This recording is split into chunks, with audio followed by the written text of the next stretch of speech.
I'm Annie Sloan. And I'm Tristan Merriam. And this is The Colourist, a podcast about colour and its influence on our lives. Today we are talking all about whites. Episode 1 focused on Schiaparelli's shocking pink, and this topic certainly packed a very colourful punch. So, Annie, for someone who is widely referred to as the colour queen, why on earth are we focusing on whites for our second ever podcast when white isn't even considered a colour? Well, I really disagree with you. White is a colour. It may not be technically a colour, but it's part of our palette, and that's what matters. And actually, whites are really, really, really, really important. I have a bit of an issue when people just do white, although not always. So, yeah, white is important. For me, there are 3 main whites, well, possibly 4. So, and that's what I have in my colour palette.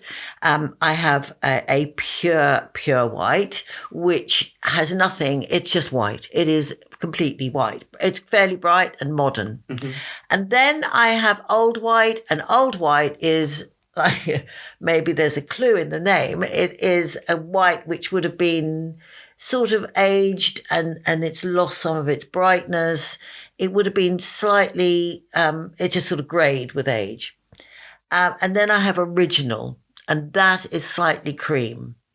It's not really, you wouldn't look at it and go, that's yellow. It is in comparison slightly. So it's a little bit of yellow in it, sort of creamy, yellowy colour.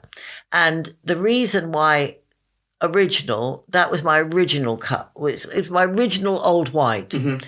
Through the way life works, they got switched around. So now old white is a more grey colour. Mm-hmm. Okay. So I have those 3 colours, and I do think I sort of need maybe a slightly pinky one. Uh-huh. So you would add to it. I could. We'll see what happens. I'm not saying anything on that. I was being facetious in the intro because I know how important whites are within a painter's palette. It's about tone, adjusting pigments, lightening pigments, augmenting colours, and I suppose really widening your options through mixing. But today we're going to be discussing something that I've never really considered, that white can be shocking. So if we rewind with our history lesson to 1921, when titanium white was first made, why was this a breakthrough in the art world? So I've always said there are 2 parts of history in colour. The one is the 18th century when loads of new colours came out, and then the other one is the beginning of the 20th century, and they did lots of, people were doing all sorts of things. And so you got new colours coming along, and white was one of them. And so it was a huge breakthrough that you could now make a really good permanent white pigment.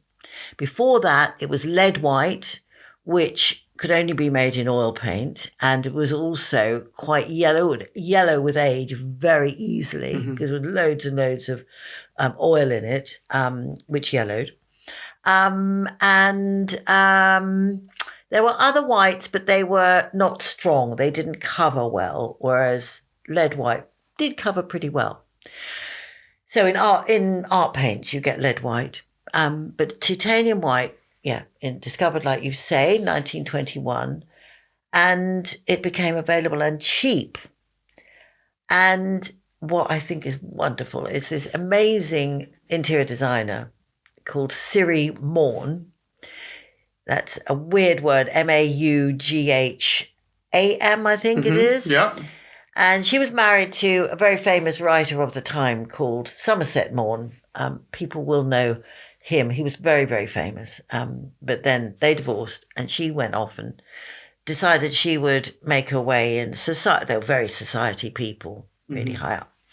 And she did something which was completely shocking. She made a room which was entirely white. Amazing, isn't it? And I'd never heard of that until, obviously, we discussed the theme of this podcast. And it is shocking. Well, it was shocking. It wouldn't be now, I suppose, but it was shocking at the time. People were amazed. Because people had never done it. No. They could never have done it because the pigment didn't exist, the bright pigment didn't white. exist, and also people wouldn't want to, because in Victorian times, especially in big cities, in the colder weather, you had fires all the time. So your probably your furniture and everything in your whole house was covered in a light layer of soot. Charming. Nice. But I suppose the whites themselves would have been dirty, if you like, or yellow or greyed because of the pigment. They couldn't be any brighter, but put into the mix some soot from the fire and all of the other things. So that's why Victorian colours were always deep and dark. Yes. Because it covered everything. Covered a multitude of sins. Yeah. So she did this white room, and it was just extraordinary. And, what she did in the room, it wasn't just white paint. Mm-hmm. She did all sorts of things. So it was pickled wood. So that means what we would call liming, but I think in America that was still called pickled wood, pickled oak. And it would just have a light, like a wash through it. She did painted, she did crackle effects on paint. Mm-hmm. She must have looked at Italian things. And then she had lots of other things that were lots of textures in white. Mm-hmm. She had, velvet, lots of velvet, lots of plaster, lots of, the most amazing thing, do you remember I told you about it? It was cement. Yes. She would, I think, put fabric into cement and then form it into shapes. So it stayed looking so. Yeah, just so it looked right, so that it was draped. And then presumably painted white. Yeah. I mean, extraordinary. And when we say white, everything was white, give or take. Yes. Lightened or white. Yes. And were there some mirrored pieces of furniture or glass? Yeah. So it was both. all very neutral. Yeah. But I think, in fact, although it was all white, there would have been lots of different whites. So the velvet would have been white. There were bone white china, but bone white handles. Bone handles. Yeah. So that would have been a sort of a slightly yellower white. Everything white. And I've seen there are only black and white photographs of it. I was about to say, yeah. Well, there is one I've seen which is coloured, but I don't know whether that was coloured after. I've seen the same. It's hard to know, isn't it? Well, so we'll try and share that photo within this podcast. That'd be great. So people can see what we're talking about. Yeah. And this was a music room in her house in Chelsea. I was going to say, so it's she was London based. Yeah. And this was in London at the time when nobody had seen such a thing before. No. How did people come to know about this? How was it put out there into the world? Because this is my kind of thinking. In this day and age, it's all over social media before, with the click of a finger. Yes. How did it become She was high so well society, and she was mixing with all sorts of very rich and famous people, including the Prince of Wales and Wallace Simpson. I think apparently they went there and had a private meeting there. In the White Room. In the White Room, yeah. And people would turn up in the White Room and go away, tell all of their friends, change the way they do their decor, and word spread, basically. I mean, we're talking at very high society, but that's where interior design was then. It wasn't now. It's amazingly democratized. It was fabulous. Actually, when I first came into interior design and started doing stuff, I was told by someone from the BBC, I mean, it's changed now, but then they said, oh no, interior design isn't for the general public. It's far too upper class. Mm-hmm. I was like, no, it's not. Everybody has a house. Everyone has a house. They all have a right. Everybody has a room, actually. They may not have a house, but everybody has a room. Mm-hmm. And now we're talking about how you can decorate your rented room. And so, on a shoestring. Absolutely. But that time, it was very high end. Mm-hmm. So the whole thing is turned upside down. And now people do whites. And they do lots of whites. So was the white at the time, was part of the reason it was so amazing and it changed people's perception in such a big way? Was that because the white paint was very expensive? As it was new and it was just discovered? It could have been expensive to begin with, yes. And then it became... Yes. Obviously, the more the demand is, the more it's made. And so, therefore, it's cheaper and cheaper. And now, of course, titanium white is in absolutely everything, including toothpaste. Yes. We want white teeth. We want certain things to be white. Well, we want our toothpaste to be white. Yeah, absolutely. Because you don't want to be... Yeah, anyway. And what I find quite fascinating and kind of reinforces the fact she was a bit of a trailblazer and a design inspiration, I suppose, is she was taking... well, okay, I'm going to say two things. I'm never sure when to use the word antique, because if we're back in 1927, what was an antique then to compare to what we consider an antique now? But anyway, she took older pieces of furniture, say antiques in our perception, and she stripped them. Yes. And she kind of she upcycled them. Yes. I kind of, when I was researching her, I thought, she's upcycling. She's taking a dark, very antique-looking piece and pickling it, or stripping it, lime washing it, whatever you want to call it. I know. They say she took old. There's a word, coromodel, I think that's the word. Yeah, I've got that. And they were, I think, sort of Chinese style screens. Absolutely. And yes, people were horrified that she was stripping them and pickling them. Yeah, well, I've got a little quote here. Her treatment of antiques also made her notorious with traditionalists, and she also was famous for changing antiques. Coromandel screens were ruthlessly stripped of their dark lacquer. Varnished tables and chests were bleached and pickled and repainted. Sofas and chairs were reupholstered in pale velvets and modern prints. And I think that says to me one of the first upcyclers of our time. Well, there may have been others, but she is one of the first, and she's very, very exciting. For me, I think it's she's a heroine. She did. But she didn't continue this. She did this one white room. And I don't think she ever repeated that. No, she didn't. She didn't do any more white rooms. This was her. She went and worked for loads of other people, including Schiaparelli. Right, linked to the first episode. Seamless link. And how did that take off then? So she did this white room, and she put white on the map in many ways, but she was friends with all of these people, as you've just said, and Salvador Dali, Cecil Beaton, and she progressed in her career through partnering with them, I suppose. Yes, but also she did she became terribly famous, and she then had a shop in New York. She did loads of work in America, at Palm Beach, all sorts of people. And I think some of her things began to influence Hollywood. So it's said that, Jean Harlow, 1920s, heroine 30s, she's always in white with the white hair and the big white furs. And she would have been in Hollywood movies of the time. They would be in black and white, but they would all be whites. Yes. It would all be.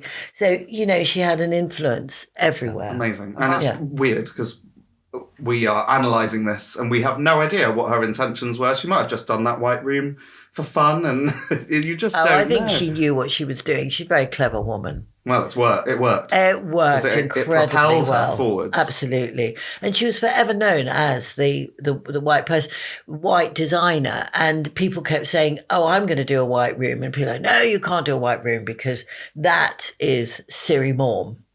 It's been done. It's been done. It's been done. I mean, one quote that stands out: smiling, shimmering, all white. That's a famous way of her work being described.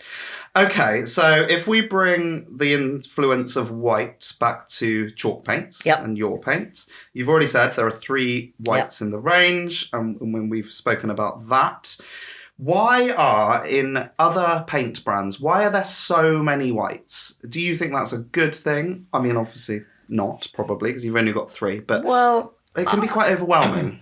For me, I've had to choose whites, and in my shop, and I think must happen with you as well, people come in and they absolutely agonize over which white.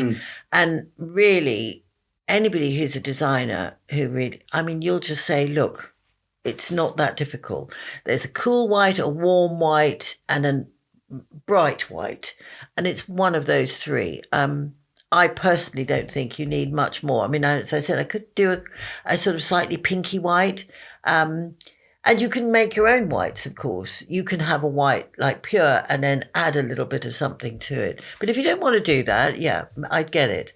But I do think that I am confused by the number of whites. I am too. It is overwhelming. It is overwhelming. And that's why people are overwhelmed, because society has taught them there are too many whites and it is overwhelming. I've been to do interior design jobs. Basics. I've been to do interior design jobs, and I mean, I would lose a little bit of the will to live because people are agonizing Yeah. and not able to make a choice, even though I'd say, well, that is what you need here. And, you know. Mm-hmm. Because obviously other colours and other things and light and everything plays a part and can change that tone of white. We're in your house at the moment, and I'm looking at the various pieces of white in the room and shadow and other colours reflecting. They look completely different in colour. I haven't got much white. What I've got, my white is the whites to delineate. So I don't really do a white room because I'll explain all that in a minute. So in here, I've got a cornice which is white, and I've got my woodwork. So the baseboard or skirting board is white. And I've got a what do they call ceiling rose? The ceiling rose is white.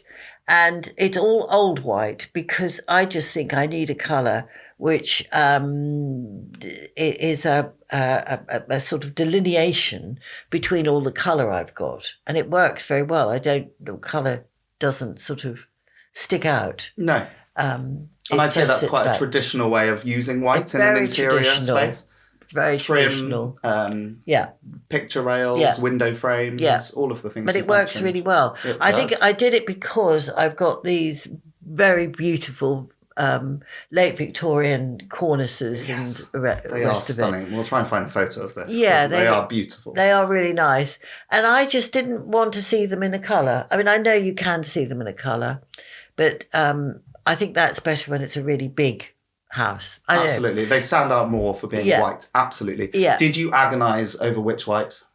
Or no. was it quite an easy decision? Very easy. I didn't want them original because that would be too creamy, and pure would have been far too bright. Yes. So old white is exactly what you need because it's in the background, pushed back slightly. It's not needing attention. And I suppose with other companies that have hundreds and hundreds of whites, they will take a white and they will add a smidge of blue to make that shade of white. Then they'll take a smidge of green, or whichever type of green, and you could create thousands upon thousands of shades of white, and it is just too much. So you've got 3. Yeah. Maybe another one coming. Maybe another one coming, maybe. Okay, and you'd say that would have a slightly different tone. Well, I might do some sort of creamy, a pinky, slightly pinky, and that wouldn't look like a pink. It would just be that hint. So that, you could play about. And I love putting lots of whites together as well. And that's something people are quite scared of, that you can have 4 whites in a room, 5 whites. I mean, I'm looking here and I've got some china and they're all different whites. And I think that's absolutely fine. Well, it works, doesn't it? It works. People overthink. with many, many things, and certainly decisions in interior colour. Yes. People overthink. And I suppose this is a way of just simplifying it. Having 3 or 4 whites, it keeps it simple. Yeah. It keeps the decision-making easier. So are we saying that Siri took the concept of white and really kind of paved the way for surrealism in interiors? I suppose I kind of mean by contrasting strong, punchy colours with the bright whites? I wouldn't say. I mean, indirectly, it might have turned out that way, but I think it wasn't surrealism that she opened the doors for herself personally. I think what she did was do a theatrical room. And before that, people just lived in rooms. I mean, they had lovely houses and it was all lovely and or it was a place to live. What she did was make a big statement, which was extraordinary. It's theatre. I mean, pure theatre. She brought the drama. The drama. It's amazing. To show off? Was there an element of... Maybe. I don't really know who she was, but she lived in high society. She probably needed attention. She was a sort of, I don't know, I'm putting that, it girl. And she needed people to talk about her. I don't know how obviously she did it, but anyway, she did a big statement. Now, you have to remember the 30s, which we went into, it was 27, but by the time things were a bit slower, it's not the digital age, so things took a while. And it was the age of black and white movies and Hollywood starting. And I think what happened was that Hollywood probably saw this as a way of going, well, you can make incredible interiors in whites or blacks and whites and greys and all the rest of it.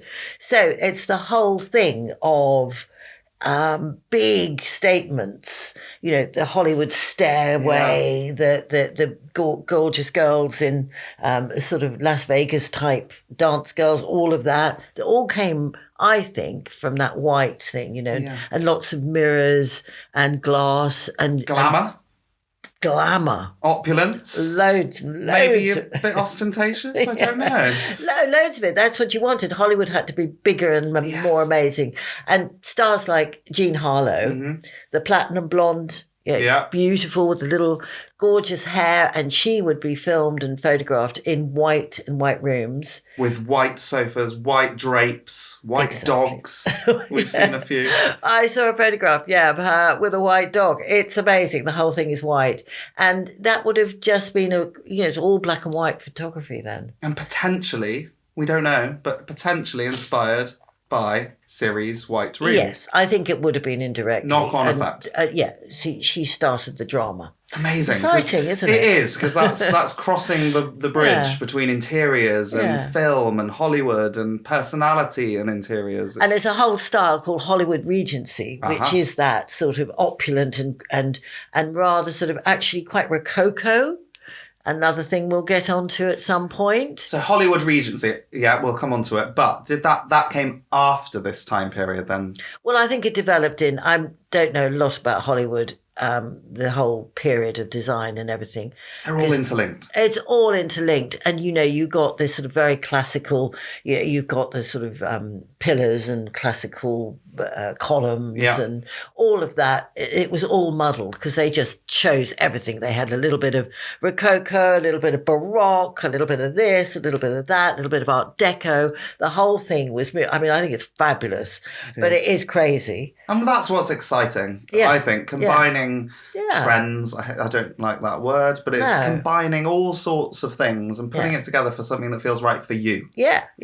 So two people we've talked about, two women, and they are Siri Maugham with her white and her incredible beautifulness stuff, and Schiaparelli, who did all this pink and surrealism and craziness, and so it's imbibing interior design and colour with something much more exciting than it had been before. Two very strong it girls. It girls, exactly. Two female, strong designers. Yeah, exactly. Who paved the way. Yeah. One, actually they both, one is Italian, one's English, but they all worked in America, of course. So we've discussed the idea of a white room. Have you got any experience of white rooms? Have you ever been into a white room? Have you got a white room? I do have a white room. I'm quite nervous of white rooms, I have to say. I have a white room in France, but it has, and I'll talk about that in a bit. I knew there'd be a but. There is a but, yeah. It's not just going to be a white room in Annie Sloan's house. Well, you see, I'd had experience. There were some very exciting white rooms. Now, I've heard, and I've never been able to verify this, that I think it was Mondrian, the Dutch painter, early 1920s sort of time.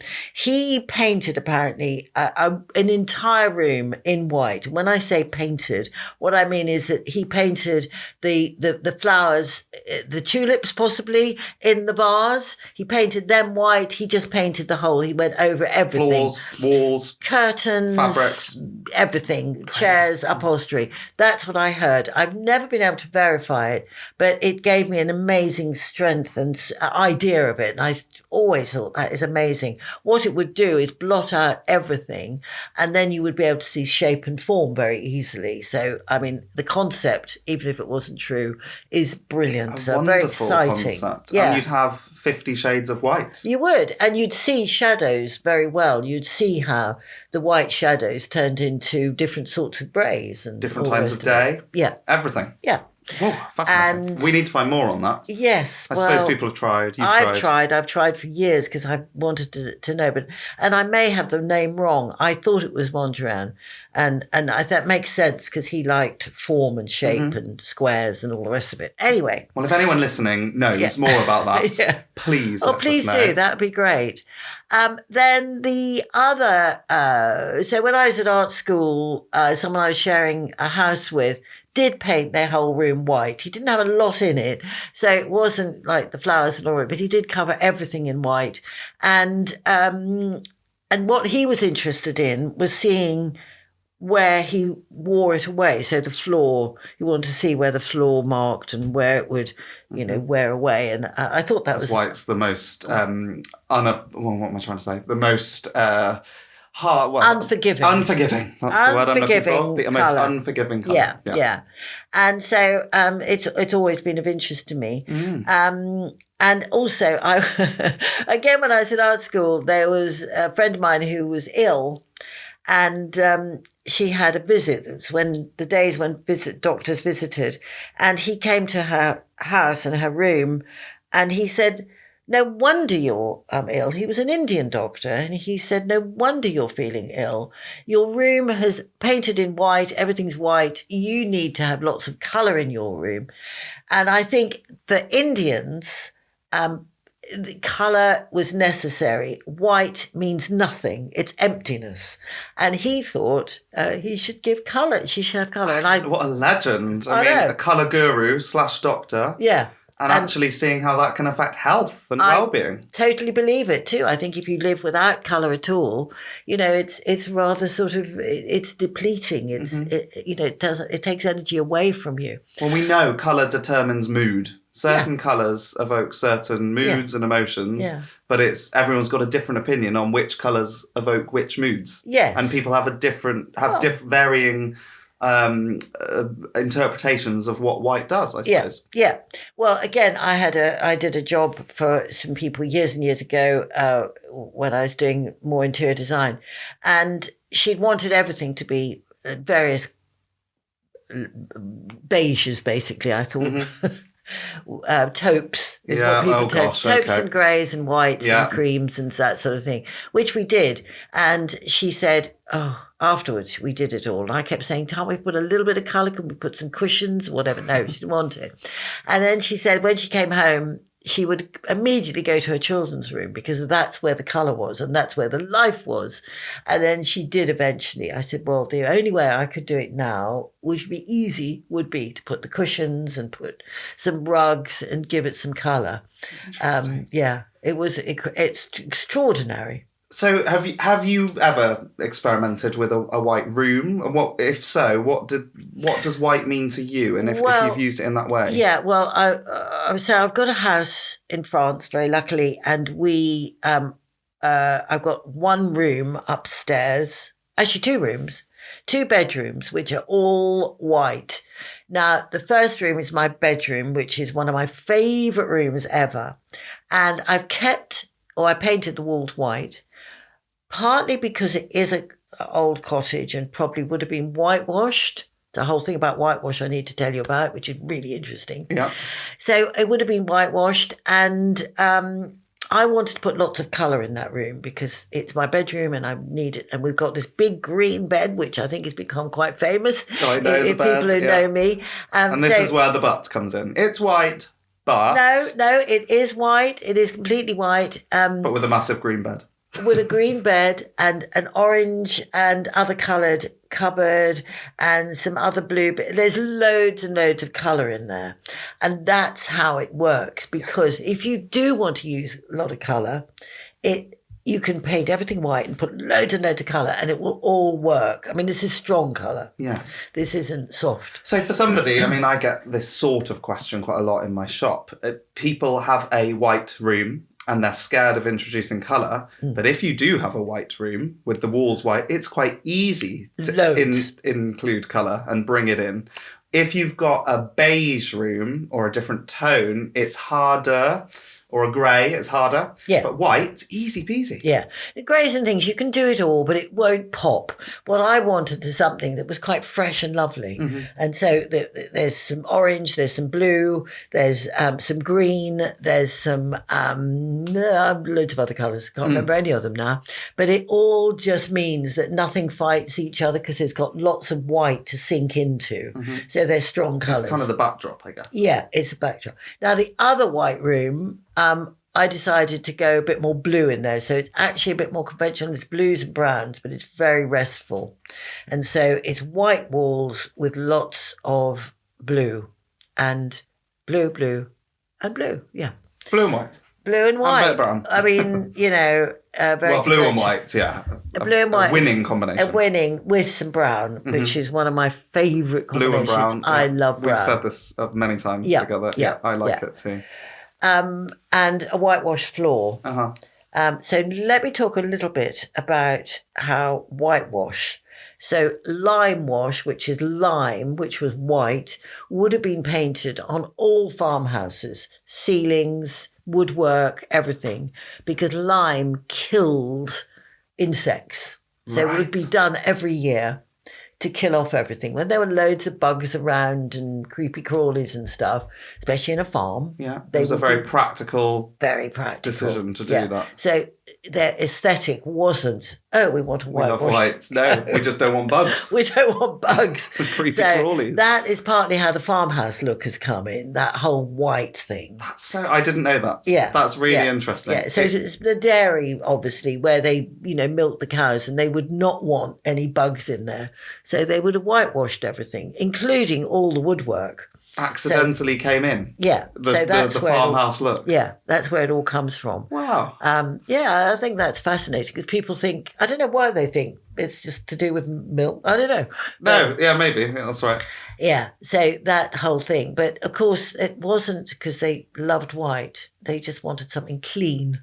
Amazing. Yeah. Who knew whites could be so fascinating, shocking, inspiring? Yeah. They are so intrinsic. Yeah. And if we go back to your first colours that you released 35 years ago, there was a white within those first few colours. There we go. Number one was old white. Right. So, I know I've got a little bit of reputation for not liking white or not thinking white's important. It is incredibly important. So important, that it was the first colour. It was the first colour. Yeah, I knew that that's what I wanted. It's been a really good seller because of that. It is a very, very good white. It is. It isn't too bright, it isn't too yellow, it isn't anything. It's just knocked back with something that I'm not going to tell you about. No, it's a secret. And it's essential. Having white in your colour box, your colour palette, it's essential with your paints because you can lighten them. Yeah. And you can create a million other shades by having that white, whether it's old white or pure for me, usually. I don't usually use original to do that. No. But it's crucial. Yeah, it's absolutely crucial. It's very important to have this colour because actually my colours are quite bright and you might want to dull them down slightly.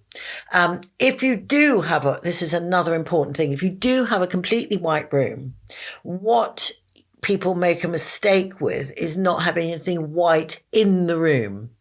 So if you have, and I'm not talking like not a lot of bright colour. So my bedroom is bright and white in France. My other room is blue and white, but I have white things in the room. So I've got a white chair, white side tables. Mm-hmm. If you don't have white in the room, there's nothing. You're against. It's a backdrop, but there's no connection with the backdrop. I see what you're saying. It doesn't balance. It doesn't balance. Pull together. It doesn't pull together. Yeah, you need things to pull together. So you must have something white in the room if you're going to have a white room, unless you're having lots and lots of colour. Mm-hmm.